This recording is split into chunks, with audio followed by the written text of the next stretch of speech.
Hello children, let me welcome you to the virtual class of the Brihan Mumbai Mahanagar Palika. My name is Shraddha teacher.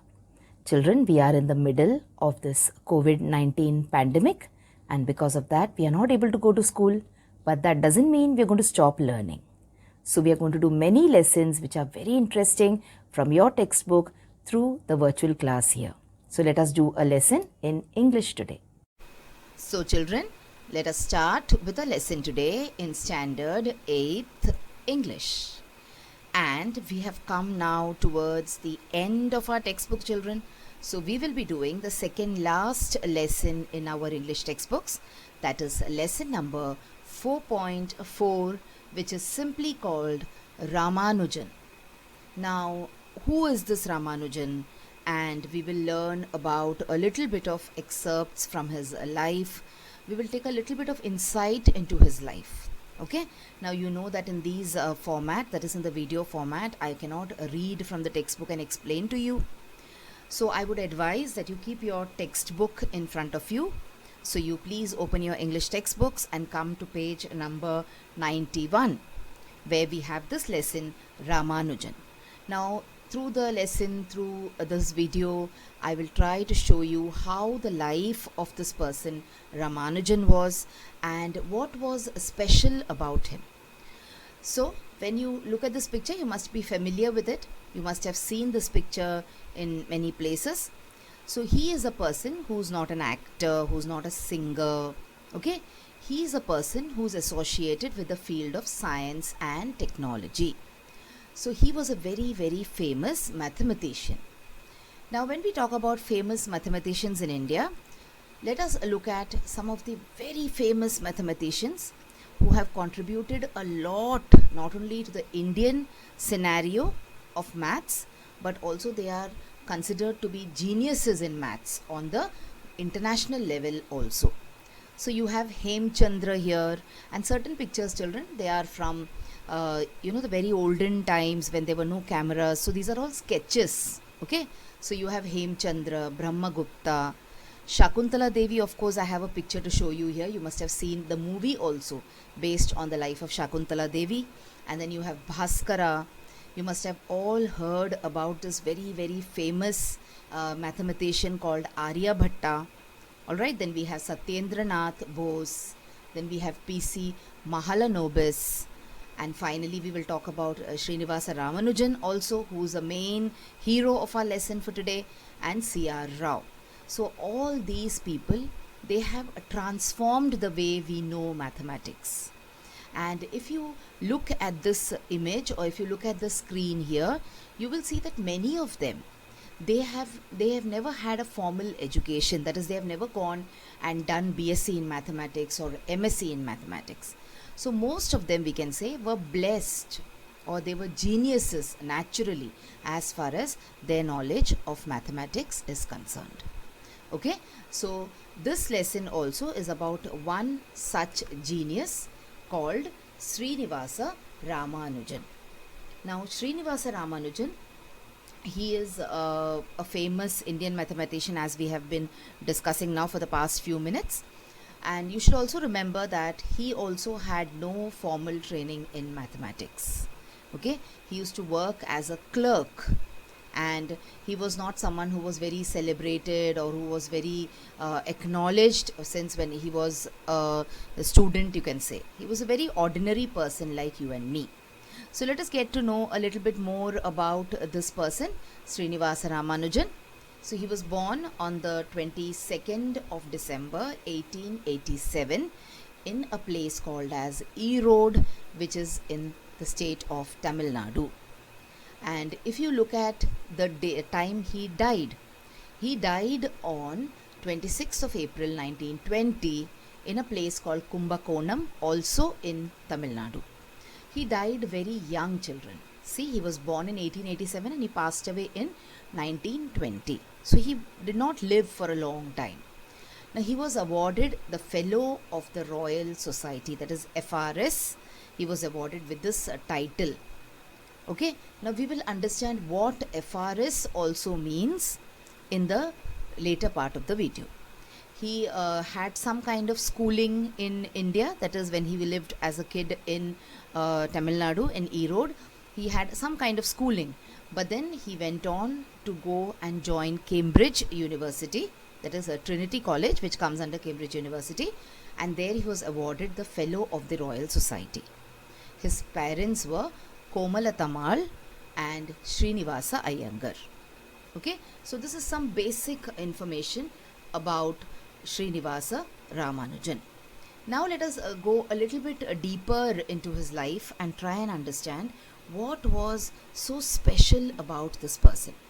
So see, at the age of 13, now at the age of 13, children are your age children who are in the 7th standard and 8th standard, and you are trying to learn maths, isn't it?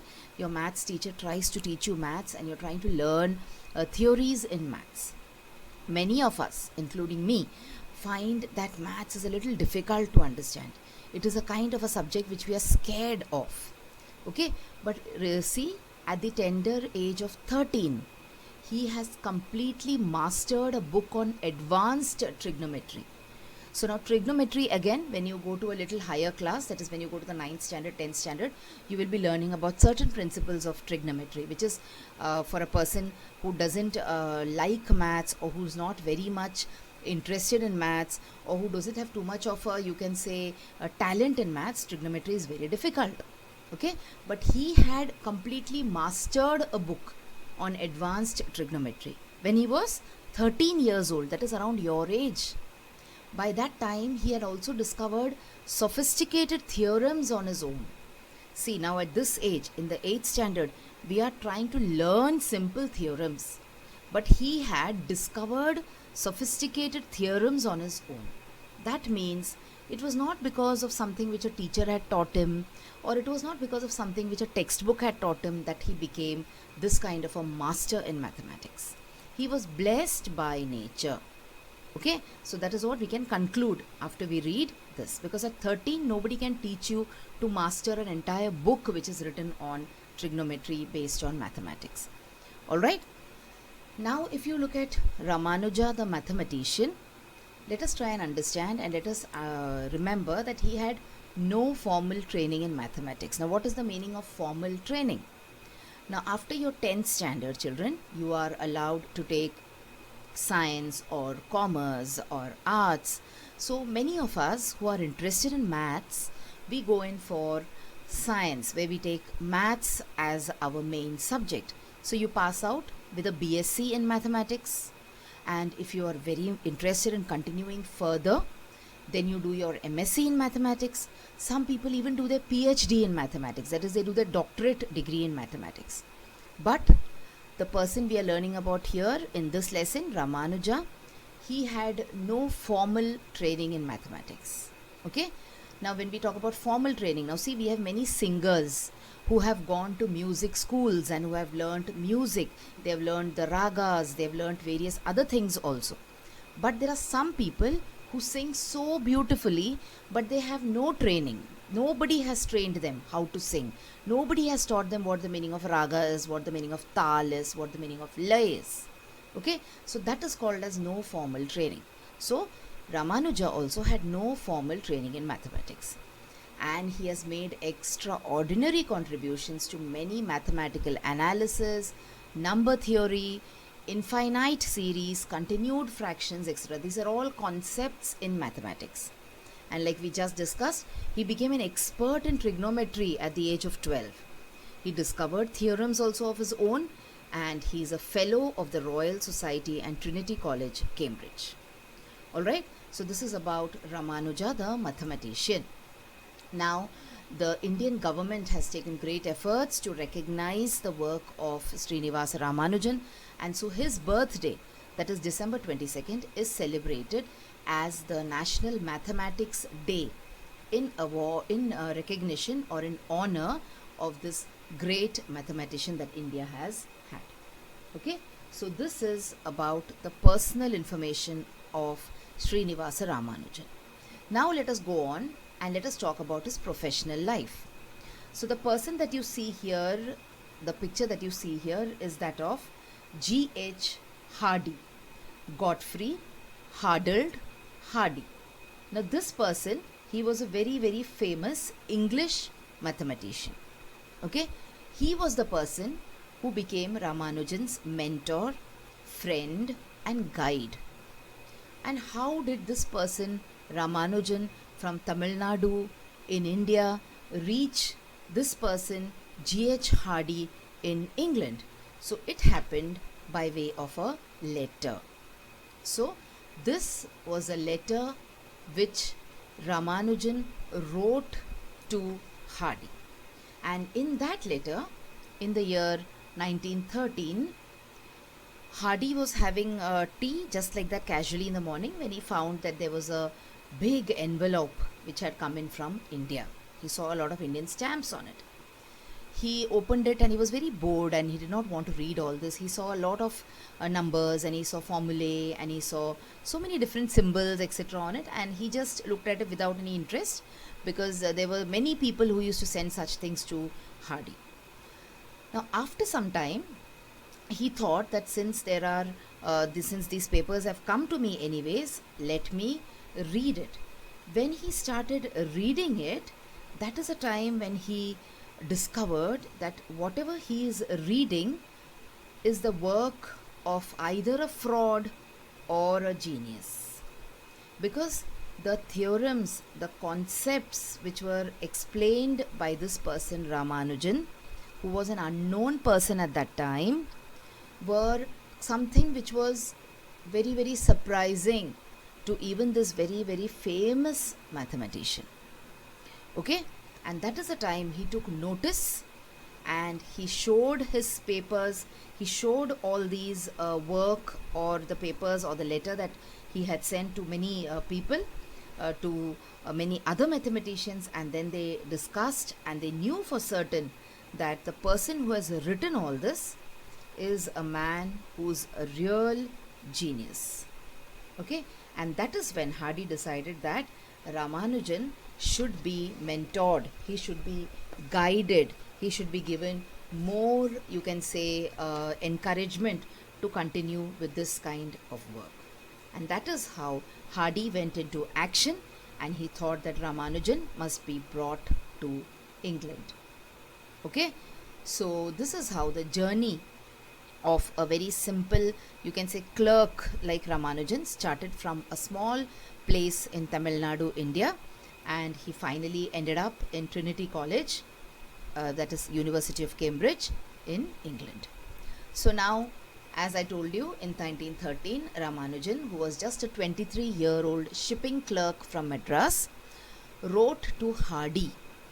And he not only wrote to Hardy, but he also wrote to many other experts at Cambridge.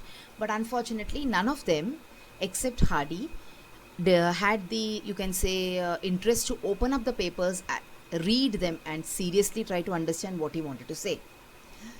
And he claimed, among other things, to have devised a formula that calculated the number of primes up to 100 million with no error.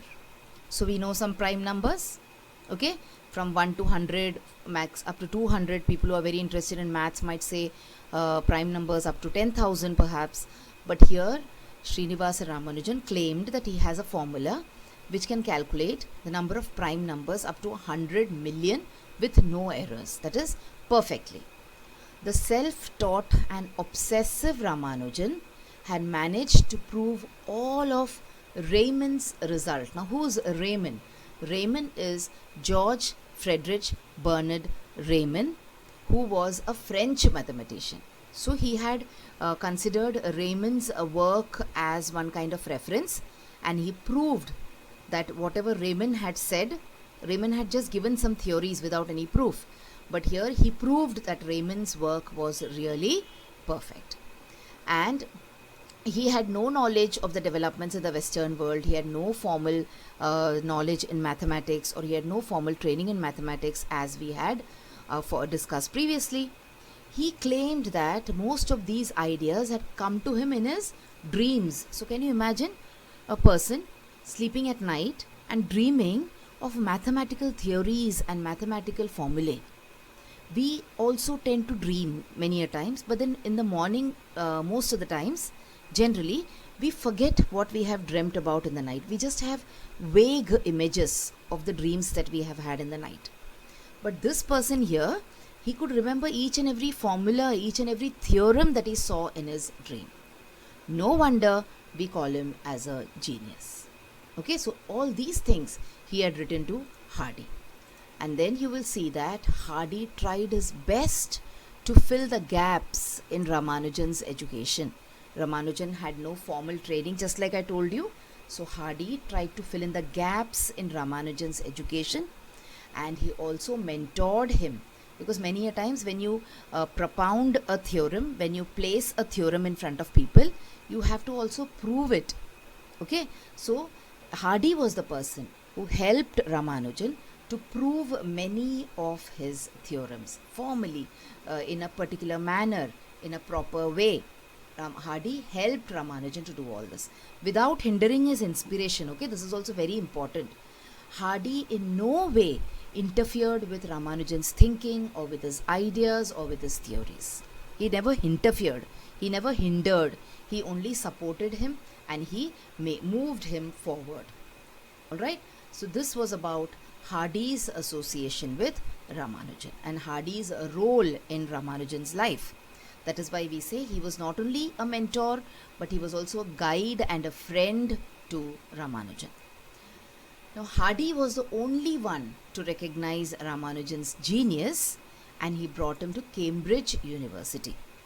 And he was his friend and mentor there for many years. And you will see that the two of them collaborated on many mathematical problems. They tried to solve many mathematical problems together. So here in the picture, you will see the campus or the building of the University of Cambridge in England. It is estimated that Ramanujan conjectured or proved over 3,000 theorems, identities and equations. 3,000 is a big number. Alright, he has, and it is estimated, it could be more than 3,000, it could be less than 3,000, but around 3,000 we say. He proved so many theorems, he proved so many identities and so many equations. These are all mathematical terms. Theorem is a mathematical term. Identities, you have a lesson, identities also in your maths textbook, and many equations. So this is the kind of contribution that Ramanujan made to the field of mathematics. And then in recognition for this, he was awarded the Fellowship of the Royal Society. Now, we have been talking about this Fellowship for the Royal Society right from the beginning of the video. So what is it? It is an award which is granted by the judges of the Royal Society of London to individuals who have made a substantial contribution to the improvement of natural knowledge, including mathematics, engineering, science and medical science. So you must have heard about the Nobel Prize. Okay, so this is also somewhat related to that, or somewhat kind of similar thing, where a Nobel Prize also recognizes and applauds the work of people. In the same way, the Fellowship of the Royal Society is also a kind of an award which is given to people who have made great contributions in the field of mathematics, engineering, science or medical science. Okay, and here is a logo of the Royal Society. So here you can see that on the 28th of February 1918, Ramanujan, who was just 31 years old, he became the youngest fellow in the history of the Royal Society. So here you can see the arrow. See, here he stands in the center of everyone else. And he is lauded as the youngest person to have become a member of the Royal Society. So that is how his life progressed, and he went to great heights.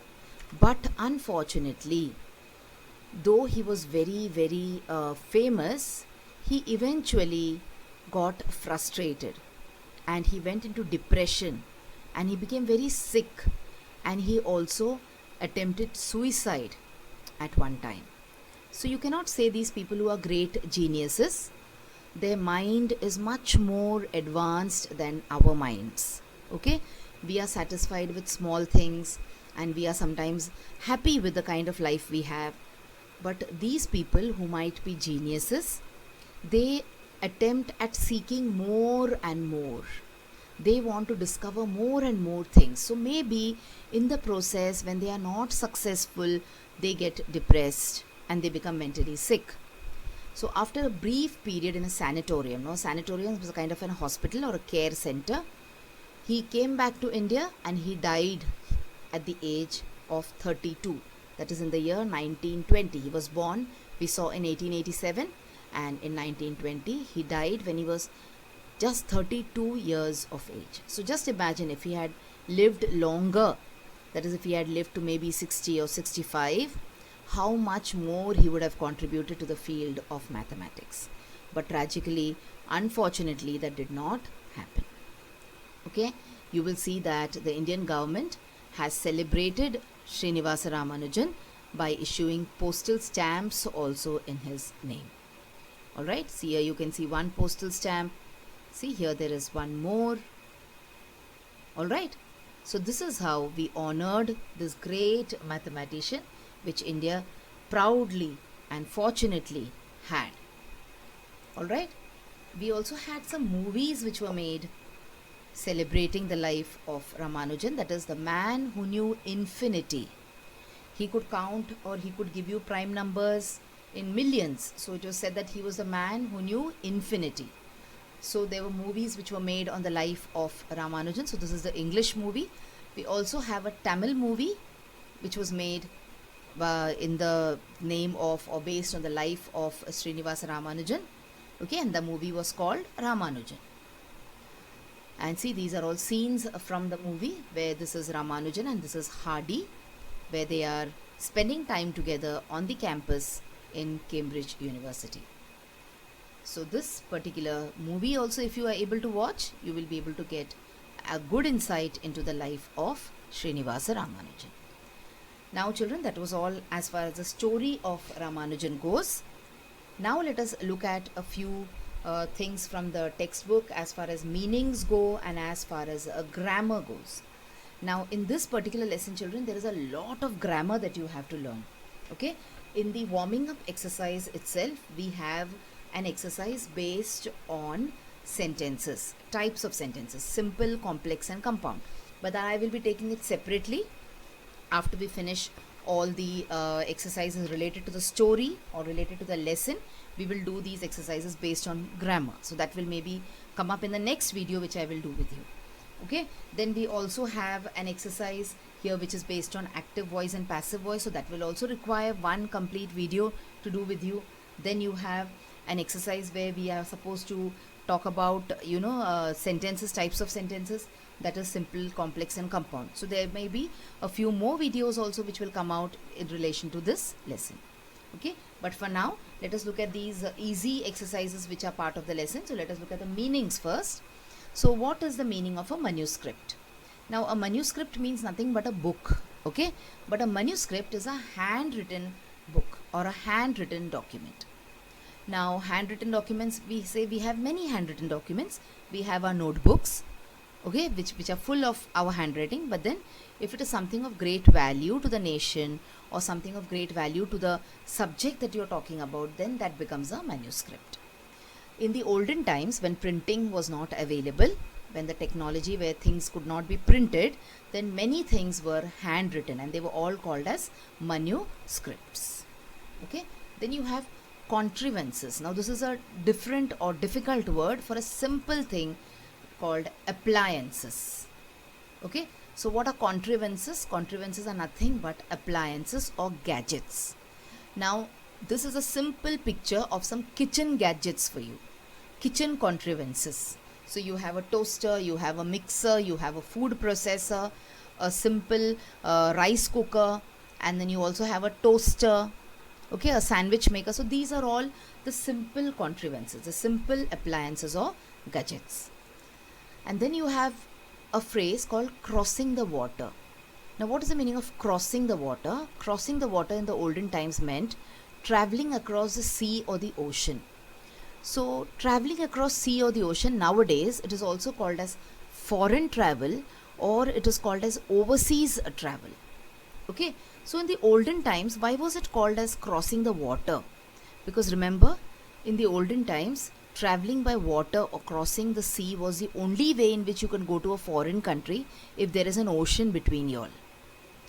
Okay, there was no way you could take a flight or you could sit in a plane and go to another country.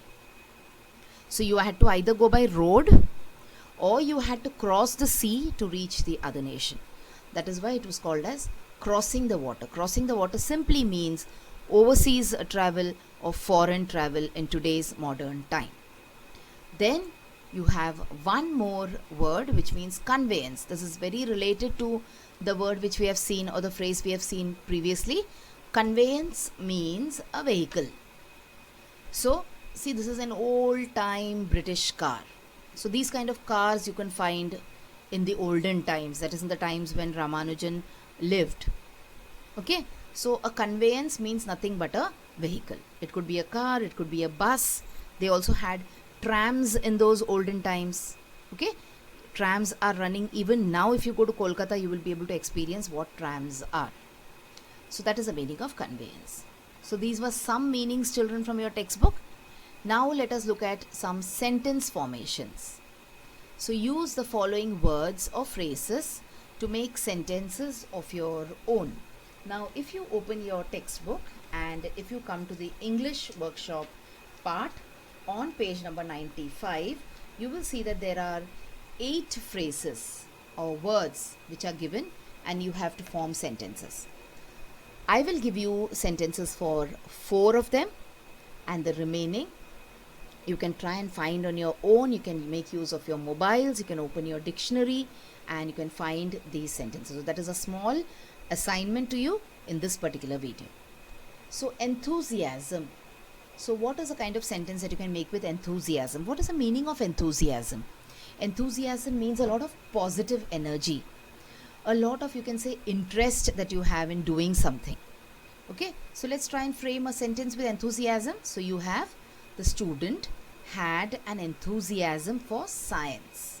So enthusiasm means interest in learning science, liking for science. It could be anything.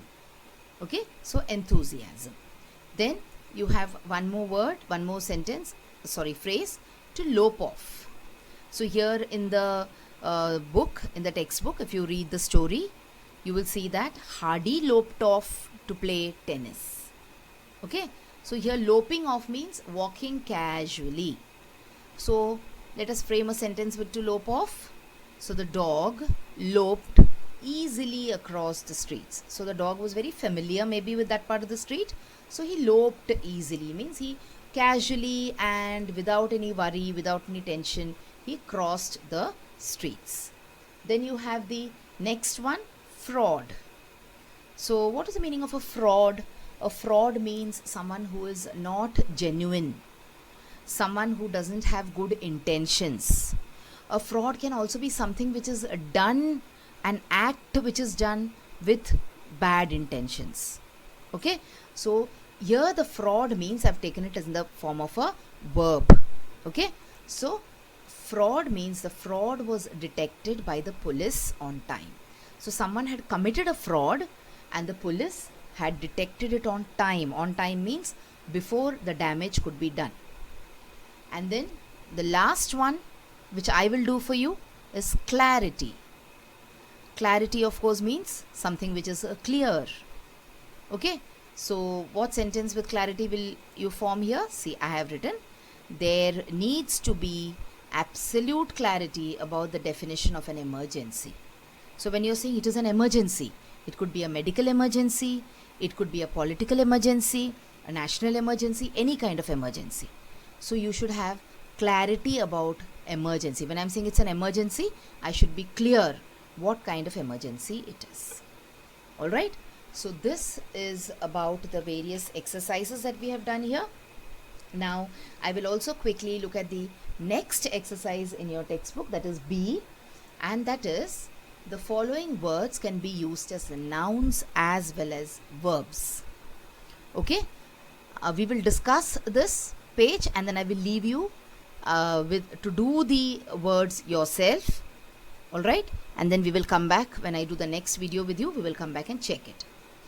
So the following words, the words which are given in the bracket: visit, honor, report, watch, form, surprise. All these words, they can be used as nouns also, and they can be used as verbs also. So you have to try and make pairs of sentences where in one sentence you will use it as a noun and in the other one you will use it as a verb.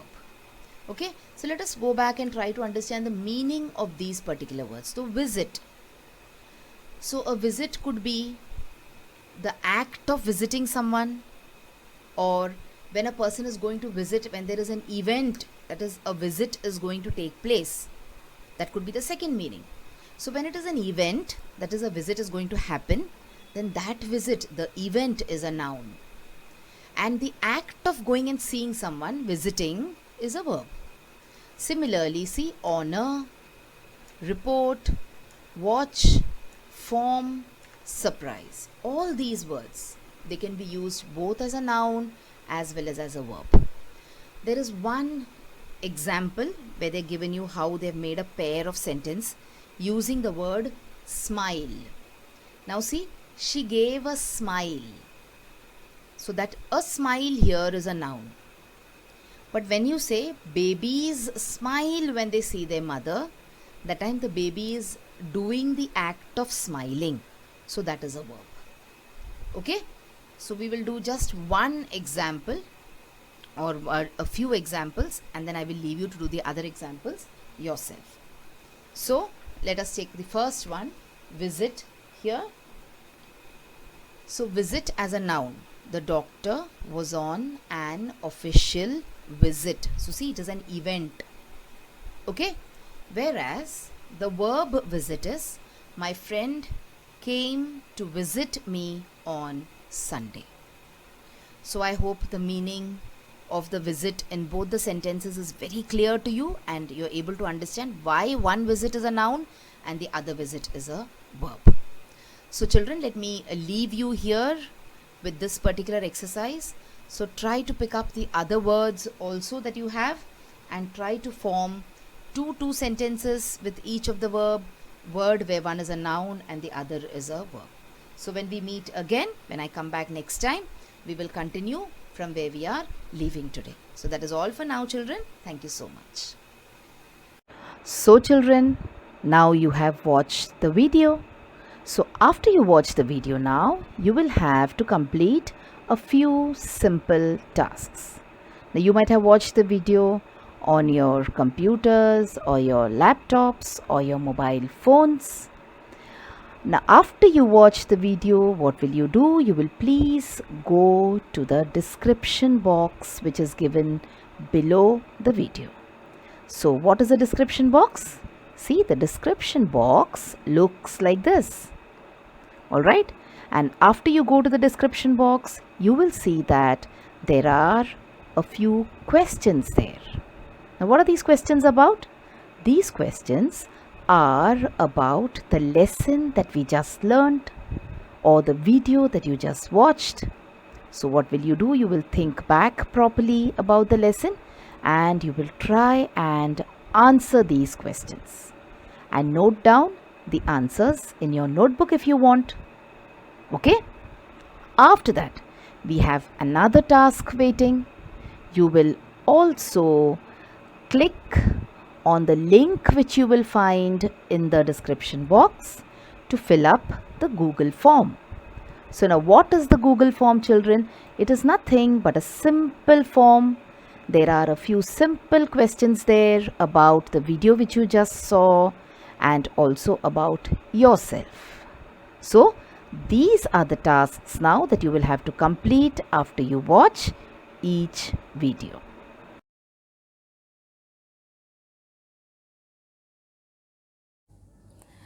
So children, wasn't that a very interesting lesson? I'm sure you learnt a lot of new things in this lesson. If you have liked this video, please hit the like button and also subscribe to my video so that you will get to see all the videos which I keep posting regularly.